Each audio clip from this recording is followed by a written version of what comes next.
dibacain dulu, perhatikan panjang pendeknya, baru kita baca bareng-bareng.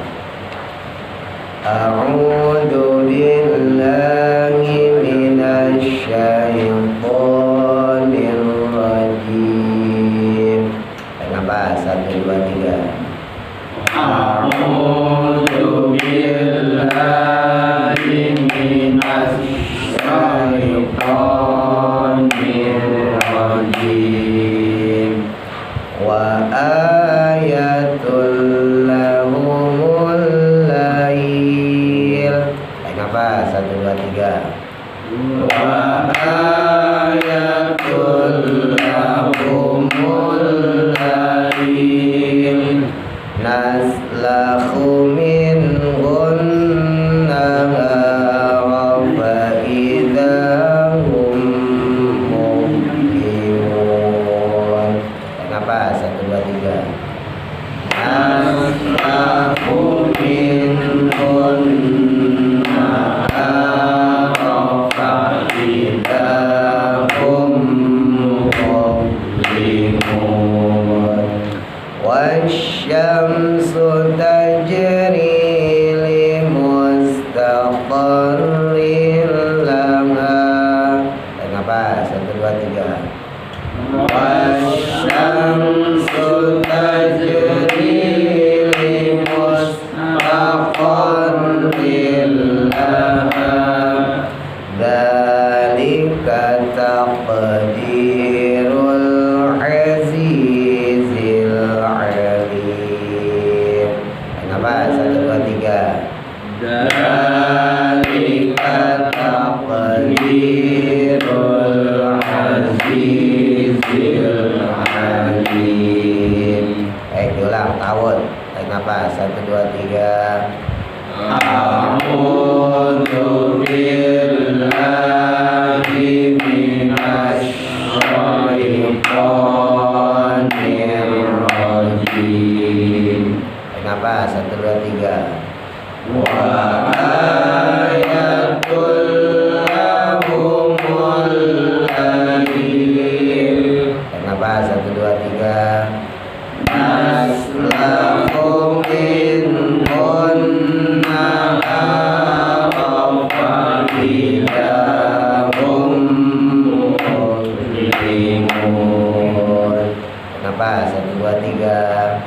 Wasyamsu tajri limustaqarrin laha. Kenapa? 1, 2, 3. Dzalika taqdirul azizil alim. Shadaqallahul azim.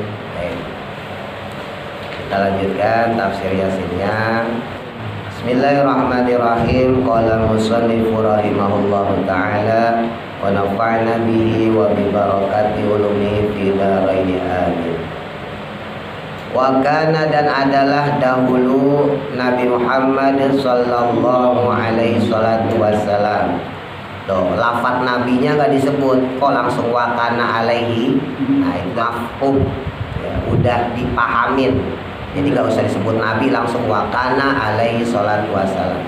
Jadi kalau di hadis, di kitab ya ada tulisan wa kana alaihi salatu wassalam, berarti maksudnya adalah Nabi Muhammad sallallahu alaihi wasallam. Jadi saking sungkannya orang gitu, pengarang kitab atau penulis hadis, saking sungkannya nyebut nabi ya, jadi langsung doanya doang. Nah, alaihi salatu wassalam kan doa ya. Alaihi, semoga padanya, sholatu, sholawat ya, wassalamu, dan keselamatan gitu ya. Jadi langsung disebut gelarnya dan doanya alaihi salatu wassalam. Nah, dahulu Nabi Muhammad sallallahu alaihi wasallam itu yaqumu, beliau itu qiyamul lail, wa tahajjadu, dan kemudian tahajud, fil laili, pada malam, hatta tawaramat, sehingga membengkak, qaddamahu, kedua tumitnya. Nabi itu saking seringnya qiyamul lail, seringnya tahajud, sampai bengkak kedua tumitnya, min kasrotil qiyami, saking banyaknya berdiri, saking lamanya berdiri, fis sholati, di dalam sholat. Kila dikatakan, ini ada yang mengatakan sahabat, ada yang mengatakan Sayyidah Aisyah radhiyallahu anha, istrinya Nabi. Ya Rasulullah, wahai Rasulullah, qad ghafara, sungguh telah mengampuni Allah Ta'ala laka, kepada engkau, ma akan apa-apa, taqaddama, yang telah terdahulu, min dzambika, daripada dosamu, wa ma ta'akhkhara, dan apa-apa yang akan datang. Ya Rasul, dosa engkau kan yang dulu udah diampunin sama Allah, dosa engkau yang akan datang diampunin sama Allah. Bahkan Nabi itu orang yang dijamin surga, ya. Lawong sahabat aja ada yang dijamin surga, apalagi Nabi. Fal liman tatahammalu, maka kenapa ya Rasul engkau melakukan seperti ini, menanggung beban hadhil masyaqqata, akan bersusah payah seperti ini, sulit-sulitan begini, fi taati, dalam ketaatan kepada Allah Subhanahu wa taala. Faqala, maka menjawab Kanjeng Nabi Muhammad sallallahu alaihi wasallam, maka jawaban Nabi apa? Nabi jawabnya cuman pakai bahasa kiasan, ya. Afala akunu, tidak bolehkah aku itu menjadi minasyakirina, termasuk golongan orang bersyukur? Emang nggak boleh saya menjadi golongan orang yang termasuk bersyukur pada Allah? Artinya berarti Nabi melakukan itu sebagai bentuk wujud syukurnya kepada Allah. Sampai sholat aja kakinya bengkak-bengkak saking lamanya berdiri, ya. Alama, atas apa-apa, ya, an'ama, yang mana telah memberikan berbagai nikmat Allah Ta'ala alaiya, kepadaku. Ini bentuk wujud syukur saya karena Allah sudah memberikan berbagai nikmat kepada saya. Fa'aujadani, dan kemudian dia wujudkan aku, minal adami, dari tidak ada, ilal wujudi, menjadi ada. Dulu saya gak ada, diwujudin sama Allah jadi ada. Afala ashkuru, maka bagaimana tidak bersyukur aku, wa a'tani, dan kemudian juga telah memberikan padaku Allah Ta'ala, Allah Subhanahu wa Ta'ala, al-aqla, akan akal. Saya dikasih akal sama Allah, wal fikra, dan fikiran, wal fahma, dan pemahaman, wal nubuwata, dan nubuwah, kenabian. Afala ashkuru, maka bagaimana aku tidak bersyukur. Wa a'tani, dan kemudian memberikan padaku juga Allah at-taufiqa, akan taufik, ila taati, untuk berbuat taat kepada Allah. Aku ditunjukin sama Allah, diberikan kemudahan sama Allah untuk menjalankan taat, ya, sebagai bentuk taufik dari Allah Subhanahu wa Ta'ala. Afala ashkuru, maka bagaimana aku tidak bersyukur.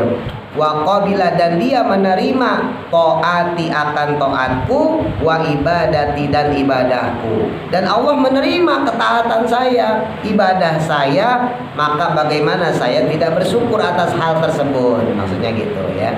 Maka di sini disebutin, faya ayyuhal ghafiluna, maka ingatlah wahai orang-orang yang lalai.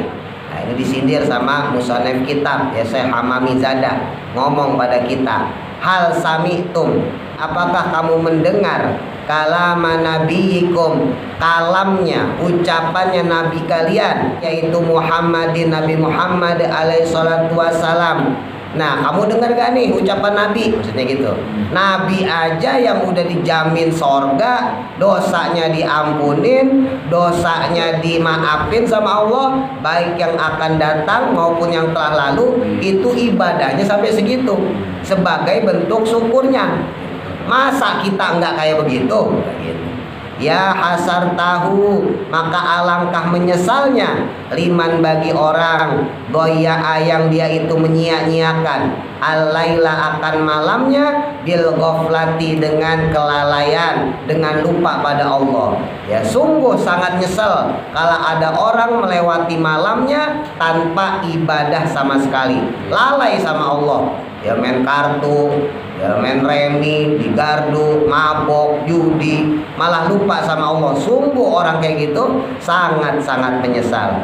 Waya nada matahu, alangkah menyesal pula liman bagi orang adhaba yang mana dia menyia-nyiakan an-naharo akan siang harinya bil maksiati dengan maksiat. Nah, sama orang yang mengisi siangnya dengan maksiat, dia juga pasti menyesal. Ala ingatlah, innallaha ta'ala, sesungguhnya Allah subhanahu wa ta'ala la yahruku, tidak akan membakar sahibal ainaini, pemilik dua mata. Ya, Allah itu gak bakal membakar, maksudnya menyiksa nanti di neraka orang yang punya dua mata, maksudnya dua jenis. Apa tuh? Satu, ainin, yaitu mata tabeki yang mana dia menangis fil laili pada malam hari min khasyatillahi ta'ala, saking takutnya pada Allah. Mata yang selalu menangis takut sama Allah, maka mata tersebut nggak bakal disiksa, mata tersebut nggak bakal diazab sama Allah di hari kiamat, nggak bakal dimasukin ke neraka. Wa ainin, dan kemudian yang kedua, mata latanamu yang tidak pernah tidur minasyahri, karena mengabdi fi sabilillahi ta'ala, karena di jalan Allah subhanahu wa ta'ala. Yang kedua, mata yang gak pernah tidur karena dia mengabdi di jalan Allah. Maksudnya apa? Bisa jadi dia mengajar sampai larut malam, ya, terus dia belajar lagi untuk kebesokan harinya, menyampaikan dakwah, persiapannya fisabilillah dan sebagainya. Nah, jadi jelas ya, ini Nabi ngajarin pada kita, kalau Nabi saja ya yang diberikan kelebihan, ya, dosanya diampunin sama Allah, pahalanya pasti diterima, ya, dan pasti masuk surga. Itu udah jaminan, Pak. Sholat malamnya sampai kakinya bengkak-bengkak, saking lamanya berdiri, saking panjangnya bacaan yang dia baca. Nah kita ya, kagak ada jaminan surga. Surganya belum jelas kalau kita mah, ibaratnya gitu. Kita tinggalin sholat malam, sholat tahajud. Padahal Nabi yang udah dijamin dosanya diampunin, pahalanya diterima, bakal masuk surga, sholat malamnya kakinya sampai bengkak. Oh iya. Nah ini kadang orang kalau diomongin kayak gini suka keluar ingkarus sunnahnya, nauzubillah. Ya. Ngomongin terus apa? Biasanya orang kalau ngebantah, itu kan Nabi Pak Ustaz. Itu kan Nabi Pak Ustaz. Hati-hati tuh. Itu kan Nabi Pak Ustaz. Kita kan orang biasa. Justru karena beliau Nabi, maka Nabi sebagai contoh kita. Hati-hati tuh, bahasa itu kan Nabi Pak Ustaz. Itu bahasa orang ingkarus sunnah. Orang yang suka ngingkarin sunnah-sunnahnya Nabi. Jadi seakan-akan tahajud malam itu cuma pas buat Nabi. Emang secara nubuah, secara khususnya apa? Tahajud itu diwajibin kepada Nabi. Beda sama kita ya. Ya itu namanya sifat khususiyah. Nabi itu punya sifat khususiyah dalam nubuah, ya, sifat khusus dalam kerasulan, dalam kenabian yang nggak dibebani kepada selain Nabi. Jadi kalau umat Islam seperti kita nggak dibebanin, hanya untuk Nabi. Nah, di antaranya adalah sholat tahajud yang buat kita hukumnya sunnah, buat kanjeng Nabi hukumnya wajib. Nikah lebih dari 4 istri, nah itu juga khususiyah. Nah kalau kita maksimal 4. Nambah atau juga ya, kalau Nabi ya istrinya lebih dari 4 ya, 7 bahkan 9 istrinya Nabi. Itu nggak apa-apa karena memang khususiyah, ada beban khusus dari Allah ya. Nah ketika diberitakan kepada kita nih hadis ini bahwa Nabi sampai bengkak-bengkak ya seperti itu dan sebagainya, maka nggak boleh buat kita ngomong itu kan Nabi Pak Ustaz. Kita kan orang biasa. Lah, justru itu Nabi. Kita disuruh nyonton Nabi. Jangan ngomong kayak gitu. Kalau ngomong kayak gitu kesannya berarti ada yang lebih pantas kita contoh selain Nabi. Lu bahaya itu. Coba dipikir deh. Ya, ketika ada orang nyampein hadis seperti ini, terus dibantah, ya. Ustaz itu kan Nabi, kita kan bukan Nabi. Coba pikir deh. Kesannya emang benar, kesannya sekilas ya. Padahal salah. Lah justru itu karena Nabi, makanya kita disuruh nyontoh. Masa kita disuruh nyontoh setan? Itu kan? Masa kita disuruh nyontoh iblis? Masa kita disuruh nyontoh jin kafir? Makanya itu Nabi aja sampai segitunya kita disuruh nyontoh. Lihat tuh Nabi, udah dapat jaminan masuk surga. Nabi aja sampai segitunya, makanya contoh Nabi. Maksudnya kan kayak begini kan kadang-kadang berat, Pak.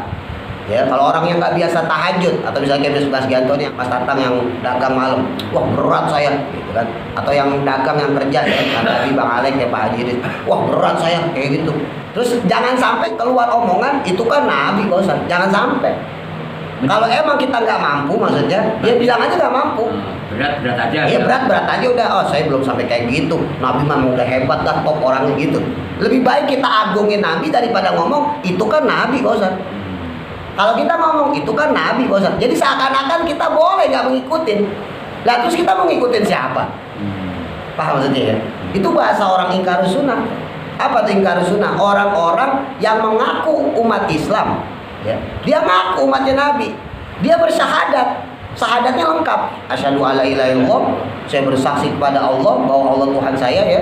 Nggak ada Tuhan selain Allah. Wa asyhadu anna Muhammadar Rasulullah. Dan saya bersaksi bahwa Nabi Muhammad adalah utusan Allah. Dia syahadatnya lengkap, Pak. Tapi wala tusaddiqu. Dia tidak membenarkan nubuwahnya Nabi. Dia nggak membenarkan kenabiannya Rasulullah Shallallahu Alaihi Wasallam. Dia percaya sama Nabi. Dia percaya Nabi Muhammad. Dia meyakini Nabi Muhammad Nabi terakhir, Rasul utusan Allah. Tapi dia nggak membenarkan ke Nabi Muhammad. Tapi dia nggak membenarkan hadis-hadis sunnah-sunnah yang diberikan Nabi Muhammad kepada kita. Itu namanya orang kaum ingkarus sunnah. Hati-hati, sekarang udah mulai banyak ya. Ngomongnya umatnya Nabi, umat Islam, tapi kelakuannya justru menghindari sunnah-sunnahnya Nabi. Jadi sunnahnya Nabi dianggap hanya cocok buat Nabi, seperti ini. Itu kan Nabi, Pak Ustaz. Bahkan sunnahnya Nabi sering dianggap hanya cocok di zamannya Nabi. Ini lebih parah lagi, nauzubillah.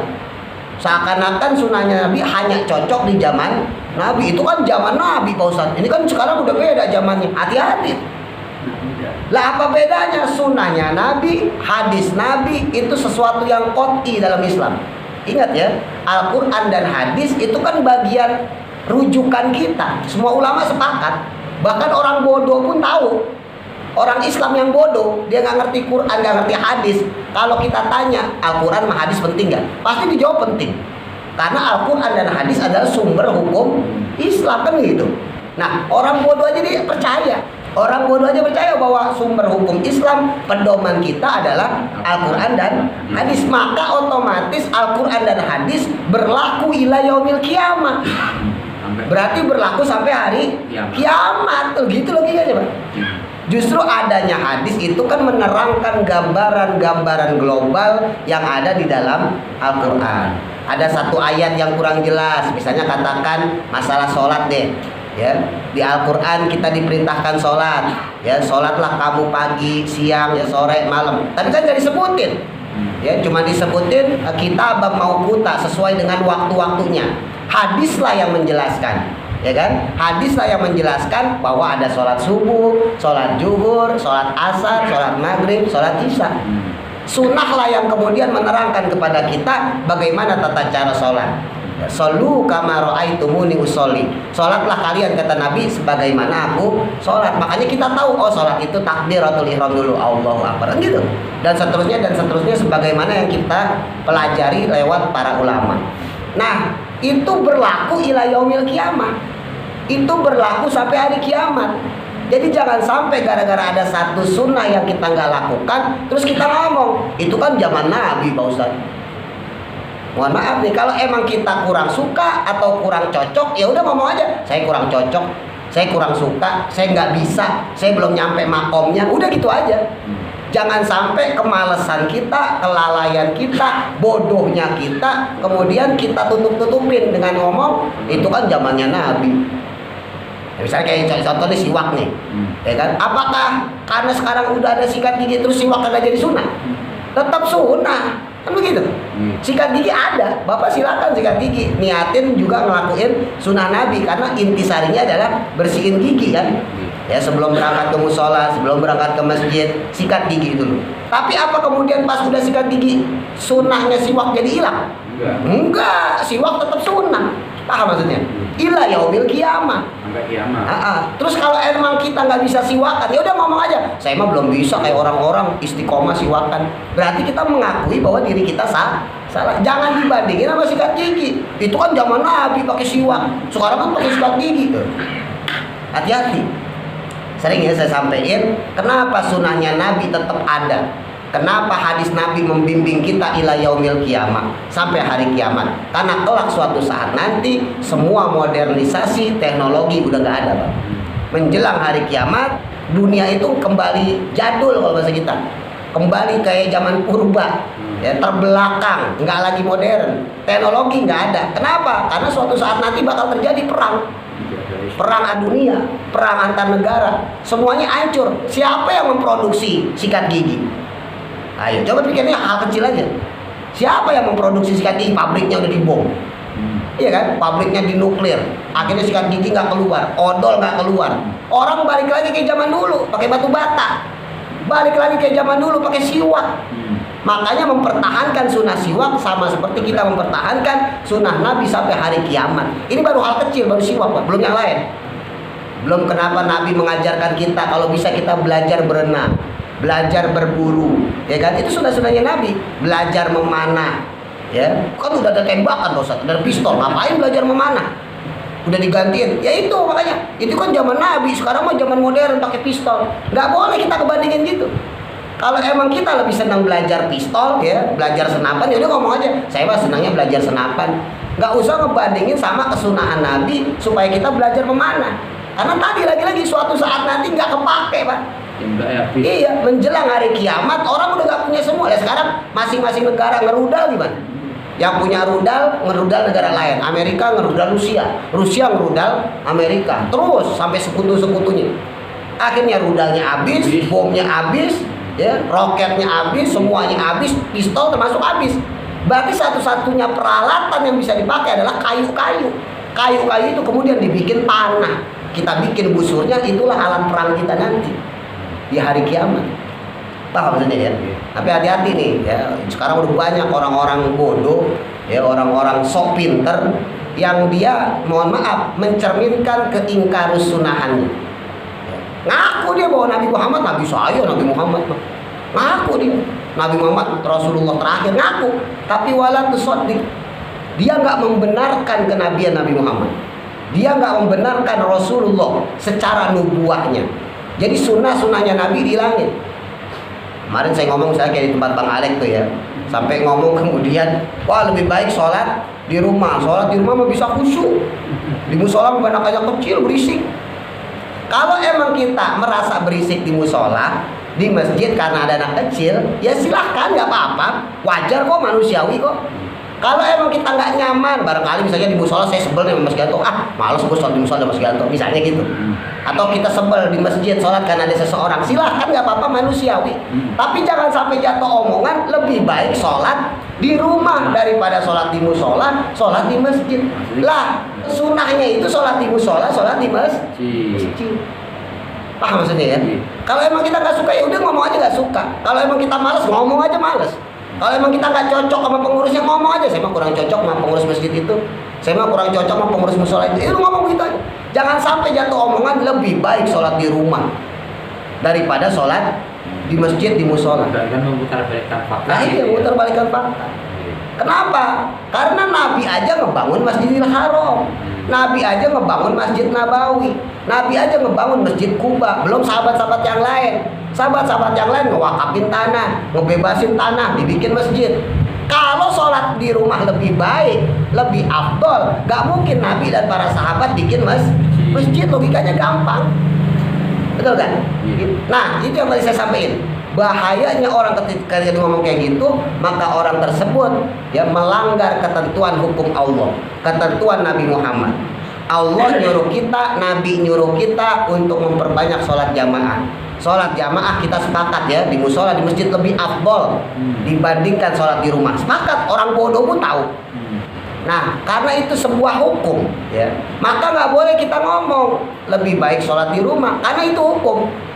Mengatakan seperti itu berarti orang tersebut melanggar hukum. Melanggar hukum berarti dia mendustakan Allah yang bikin hukum. Ya sekarang gampangnya Pak, kita ditanya sama orang, kamu orang mana? Kita pasti ngomong kita orang Jakarta. Saya orang Jakarta. Negara kamu apa? Pasti kita akuin negara saya Indonesia. Presiden kamu siapa? Pak Jokowi. Pasti begitu. Tunjukin KTP kita, mana KTP kamu, misalnya gitu yang nanya orang polisi gitu ya, di scoop apa lah, nih kita kasih tahu KTP kita atau SIM kita ya, STNK kita. Nih Pak bener, oh iya Indonesia Jakarta gitu. Tapi kalau ada kata SIM kita, KTP kita, STNK kita itu Jakarta Indonesia, tapi kita gak ngakuin Jakarta sebagai kota kita ya, Indonesia sebagai negara kita, presiden kita Jokowi misalnya gitu, kita nggak ngakuin. Lah kira-kira diomelin nggak sama petugas? Iya. Mana KTP kamu? Kamu orang mana? Oh saya orang Washington Pak. Oh, pas dilihat padahal Jakarta. Kamu negaranya apa? Wah Amerika Pak saya Pak. Padahal negaranya Indonesia. Itu kan sama aja ngeledek bahasa kasarnya. Lah jelas-jelas kamu orang Jakarta, jelas-jelas kamu orang Indonesia. Kenapa ngakuin Washington? Ngapain kamu ngakuin Amerika Serikat? Kan begitu. Berarti secara nggak langsung kita nggak mengakui negara kita sendiri. Nggak mengakui negara kita sendiri berarti kita nggak mengakui hukum yang ada di dalam negara kita. Ya sama itu logikanya gitu.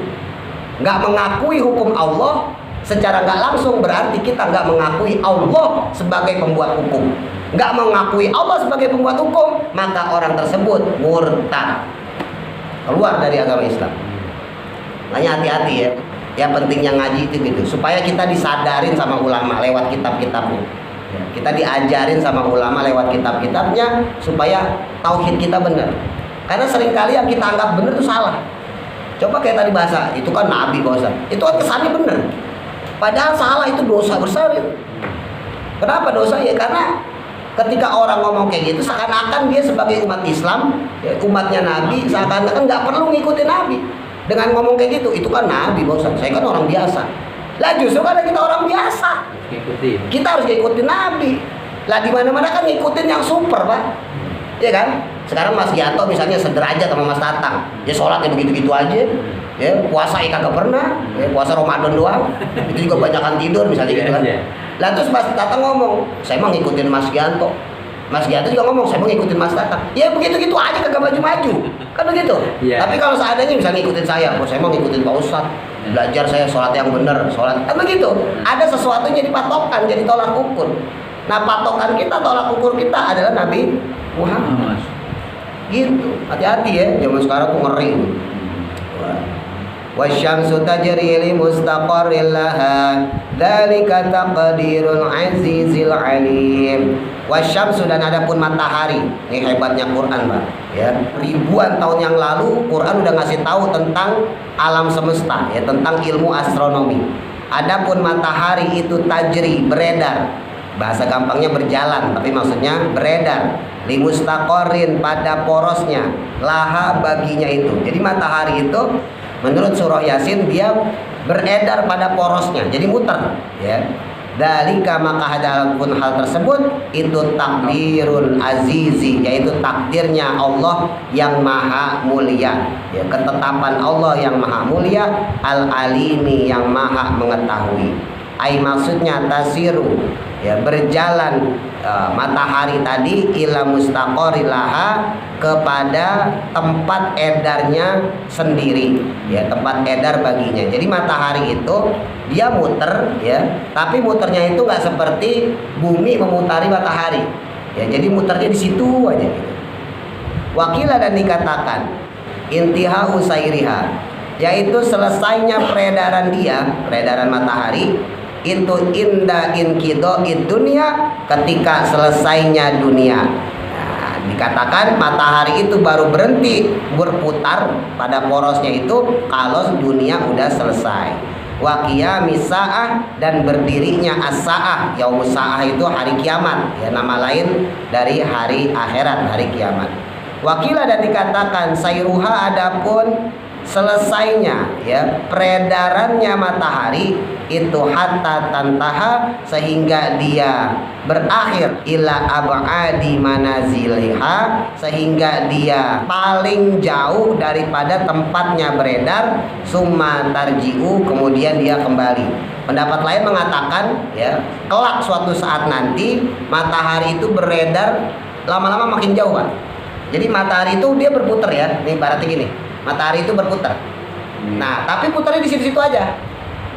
Ya, saking cepatnya matahari berputar, maka seakan-akan matahari itu nggak berputar. Ya, kalau dilihat pakai mata telanjang, kita ngeliat matahari diem aja. Tapi kalau sebenarnya matahari itu aslinya menurut kitab tafsir Yasin, ya, karena nanti ada penafsiran ulama lain. Ya, penafsirannya ulama Wahabi mengatakan matahari nggak berputar, bumi itu datar. Nah, kalau kita orang Ahlussunnah wal Jamaah yang ngikutin pakar-pakar bilang bumi bulat, ya bumi bulat. Ada beberapa pendapat ulama diantaranya dalam tafsir Yasin, ya. Jadi dia muter, tapi muternya itu nggak jauh. Kalau Bapak pernah lihat motor muter-muter gitu, gitu ya. Nah, kayak gitulah, muternya di situ-situ aja. Beda sama bumi. Kalau bumi kan muterin matahari. Ya, ini matahari, ini bumi nih. Bumi muterin matahari, bulan muterin bumi.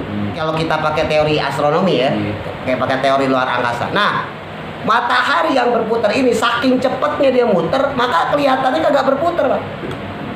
Ya, tadi saya contohin misalnya kayak motor tuh kalau muter saking kencengnya nggak kelihatan muter, begitu aja, saking kencengnya, saking dahsyatnya.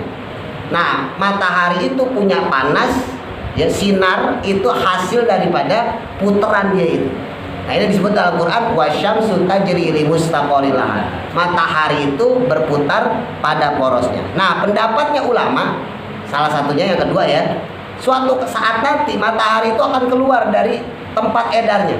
Biasanya muternya di situ ada maju. Biasanya muternya di sini doang nih, ya, area ini. Lama-lama dia jauh. Nah, ini disebut ab'adi manaziliha. Lama-lama muternya jauh. Kalau lama-lama muternya jauh, maka akan terjadi kiamat. Menurut pendapat yang kedua. Dan itu bisa jadi, ya kan? Matahari yang jauh saja dari kita, itu kan kita ngerasain panasnya luar biasa. Ini sekarang udah rada musim hujan, udah enakan. Lah kemarin-kemarin coba, panasnya minta ampun. Betul kan? Lah iya. Lah itu matahari sekian mil jaraknya padahal dari bumi. Panasnya kayak gitu. Panasnya kayak gitu. Menjelang hari kiamat dia keluar dari porosnya, dari peredarannya. Makin dekat sama bumi, makin dekat sama planet Mars, makin dekat sama planet Merkurius. Maka otomatis Merkurius hancur, Mars hancur, bumi juga hancur. Itulah tanda kiamat. Sampai dia kemudian kembali kepada tempat manazilnya, tempat porosnya, tempat berputarnya. Itu hebatnya ulama. Ini kita ratusan tahun, Pak. Ya, Quran apalagi wasyamsu tajri mustaqarrin, itu Yasin kan ribuan tahun yang lalu udah ngasih tahu pada kita. Jadi ulama-ulama itu udah menemukan teori seperti itu, baru kemudian dikembangkan sama orang barat. Akhirnya kita tahu lewat buku-buku, ya, buku-buku, lewat Google, lewat browsing oleh orang barat. Karena ya, satu, terjadi pencurian, ya, informasi-informasi yang kita punya, ya. Yang kedua, orang Islam itu dibikin males, ya, sama orang-orang barat kita dibikin males, sehingga kita nggak mempelajari tentang ilmu astronomi. Kita lebih sibuk nyari duit aja gitu. Nah, ini kita dikasih tahu, ya. Walidzalika, maka kemudian yang tersebut itu mustaqorun, menjadi poros laha baginya, bagi matahari. Li'annaha, karena sesungguhnya matahari itu la tatajawazu, dia tidak akan melampaui, maksudnya tidak akan melewati porosnya, ya. Jadi kalau bicara secara normal, matahari itu nggak bakal keluar dari tempat edarnya, dari manazilnya. Wakila, dan dikatakan mustaqoruha, adapun porosnya matahari itu nihayatu irtifaiha, yaitu titik ketinggiannya matahari, fis samai, di langit. Nah, ada juga yang berpendapat matahari itu muternya bukan ke samping, ya, beredarnya, tapi ke atas. Tapi sama aja kan, saking cepetnya, ya. Saking cepetnya itu kan, ya, itu kan tangannya begini aja. Miring. Ke atas. Kalau tadi ada yang berpendapat samping gitu, ya, muter horizontal sama vertikal. Nah, pendapat yang kedua adalah matahari itu dia nanti bakal selesai kalau sudah mencapai titik ketinggiannya.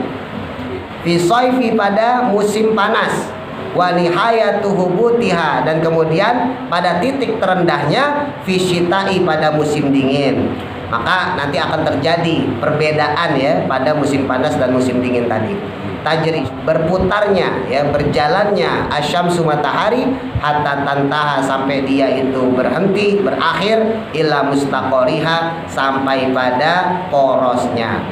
Wa'lam maka ketahuilah anna li syamsi sesungguhnya memiliki matahari itu salah sumiatin wasitina 360 manzilnya ya, tempat beredarnya.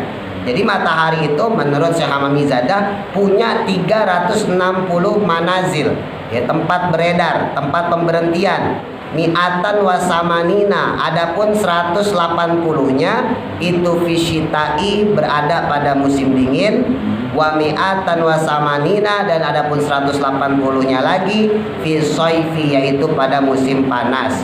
Kulla yaumin pada setiap harinya tatoli'u muncul matahari min manzilin dari satu manzil, dari satu tempat edar, hatta tantahia sehingga dia berhenti ya, berakhir ila manazili shayfi sampai pada satu tempat edar yang menjadi musim panas. Wa ba'dahu lalu kemudian sesudahnya tadkhulu masuklah dia ila manazili syita'i kepada manazil atau tempat edar pada musim dingin. Ini pendapat ulama lain. Fatatoli'u maka kemudian muncul kullu yaumin pada setiap harinya tuh matahari min manzilin daripada satu manzilah hatta tantahia sampai dia selesai ila manzili syita'i kepada manzilah atau tempat beredar musim dingin. Adapun ini itu tamamu manazili syamsi yaitu sempurnanya manazilnya matahari. Kama qala Allah Ta'ala sebagaimana firman Allah Ta'ala ya, Rabbul Masyariki, Allah Subhanahu wa taala menguasai masyrik. Masyrik itu timur ya. Wal magharibi dan Allah Subhanahu wa taala menguasai maghrib. Maghrib itu barat ya. Wa dzalika dan akan adapun hal tersebut itu salah sumiatin wasituna ada 360 apanya masyrikon daerah masyriknya, daerah timurnya, wa maghriban dan ada daerah baratnya.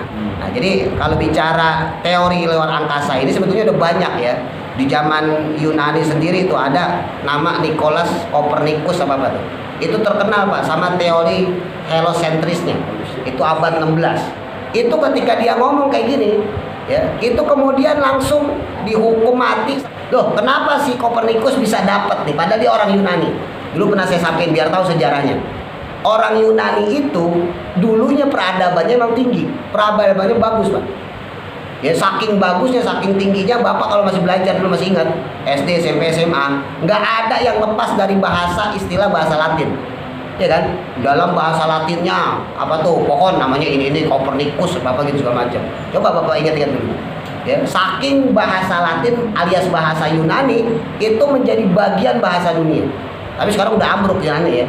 Nah, dulu itu Yunani itu punya peradaban yang tinggi. Saking tingginya dia punya peradaban, ya itu diakuin seluruh dunia. Tapi sayangnya negara Yunani itu membatasi orang-orang pinter.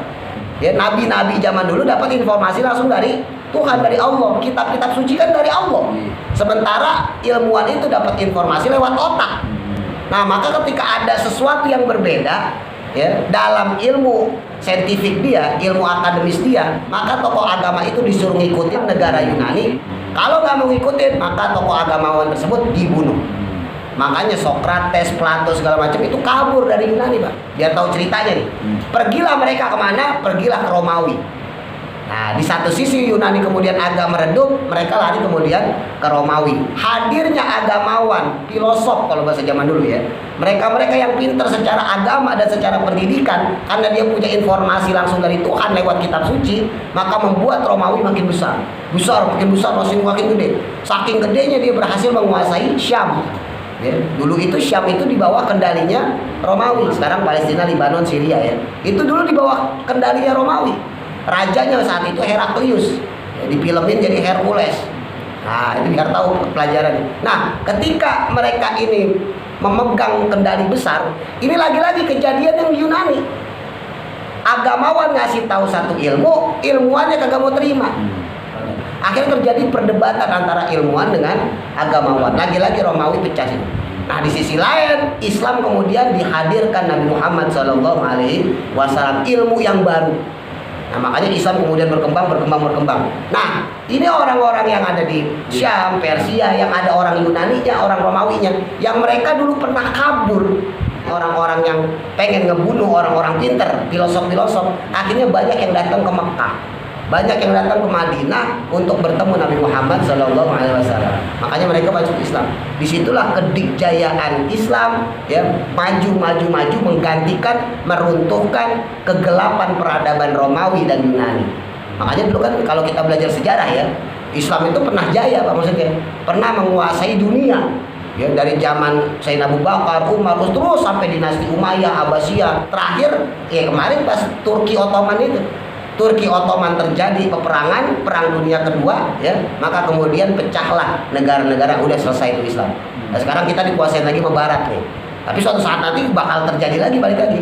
Nah, ini bicara masalah teori. Ini sebetulnya ngajarin pada kita bahwa sekalipun ilmu manusia itu bisa menembus satu permasalahan teori, tapi jangan diyakinin.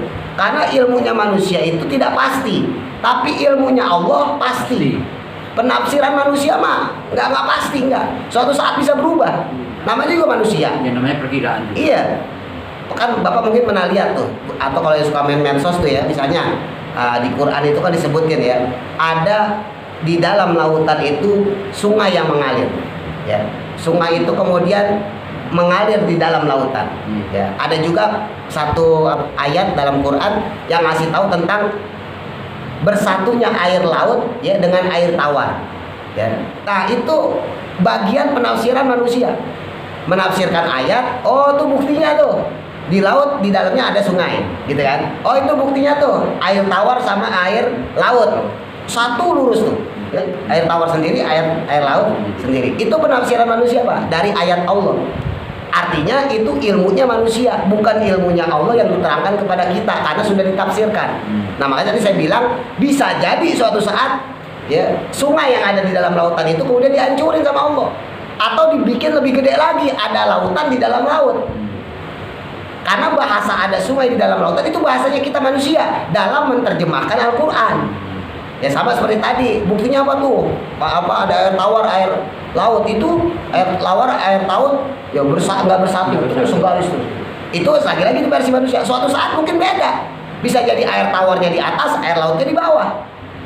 Nah, itu tadi saya sampaikan ya. Jadi bisa Allah rubah karena Allah yang nyiptain alam semesta. Penafsiran manusia ya kemungkinannya nggak pasti benar gitu. Nggak mutlak, bisa benar, bisa salah. Seperti tadi, itu kan penafsiran manusia aja, di bawah laut ada sungai. Ya, ada air laut, air tawar yang tidak bersatu. Itu penafsiran manusia sekali lagi. Allah mah nggak ngomong begitu. Allah cuma ngomong di antara tanda-tanda kebesaran Allah ya. Itu ada barzakhun la yabghiyan. Ada tanda-tanda di mana air laut sama air tawar tidak bersatu.